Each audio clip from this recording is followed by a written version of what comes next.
Jeunesse 3000. Jeunesse 3000, pour une jeunesse éternelle.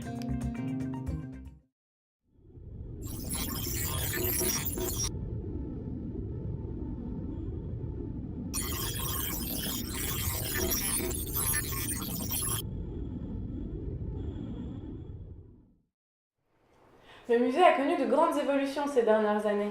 En fait, il s'est positionné vraiment dans une place centrale du quotidien des personnes, des visiteurs, des gens en règle générale. Alors personnellement, je travaille au salon de massage. Initialement, je suis pas du tout formé à la médiation, j'ai pas de connaissances précises en archéologie, à part ce que j'avais vu avant d'y travailler au FAS de l'art antique. Aujourd'hui, je suis venue prendre un café avec des amis qui venaient me voir à Arles. Donc voilà, je trouve que les tables autour des œuvres, c'est agréable. On a le temps d'observer, de discuter de ce que l'on voit. Et voilà, je connais bien les œuvres, donc ça permet d'en parler ensemble. J'aime beaucoup aller au FAS de l'art antique pour son parcours piscine. J'y vais 2 à 3 fois par semaine, hein. La vue est belle, la vue est très très belle. Ouais. C'est plus un lieu de conservation ou un lieu de présentation de collection, et d'ailleurs les lieux qui sont entièrement dédiés à la création artistique n'existent plus du tout. Moi je suis masseur de profession, comme Gabrielle, qui est serveuse à la base. J'observe les œuvres avec les lunettes qu'ils fournissent à l'accueil du coup. Et c'est assez marrant de voir que la plupart des œuvres qu'ils ont trouvées étaient dans l'eau en fait. Certains musées étaient pionniers de ce système.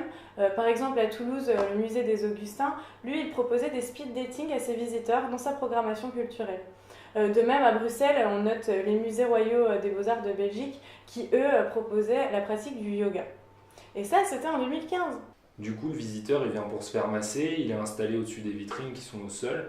Et comme je connais tous les objets, je suis là toute la journée, on en discute, voilà. Après, avec les visiteurs réguliers, on change de table de temps en temps, on aborde de nouveaux sujets. Moi, j'apprécie aussi que Gabrielle, la serveuse médiatrice, elle s'assoit avec nous et elle en discute. Le fait qu'il soit une équipe de 20 à circuler autour des tables, ça montre qu'eux aussi ils ont du temps pour ça. L'humain est au centre de nos préoccupations et l'art est partout. Alors c'est vrai qu'au début, moi je faisais des longueurs dans la piscine. Parce que je suis pas franchement un adepte de l'art, encore moins de l'art antique. Mais c'est vrai qu'à force de les voir d'en haut, ça a attiré ma curiosité. Et du coup, maintenant, quand j'ai le temps, je vais les regarder, je vais faire un tour en bas. C'est vraiment devenu un lieu de vie où les gens ils discutent et ils se rencontrent. Et voilà, je trouve que les décibels elles sont plus élevés qu'au début des années 2000 dans les musées. On ne va plus au FAS comme on allait au musée avant, puisqu'on n'y va plus pour regarder des objets, mais plutôt pour pratiquer une activité du quotidien.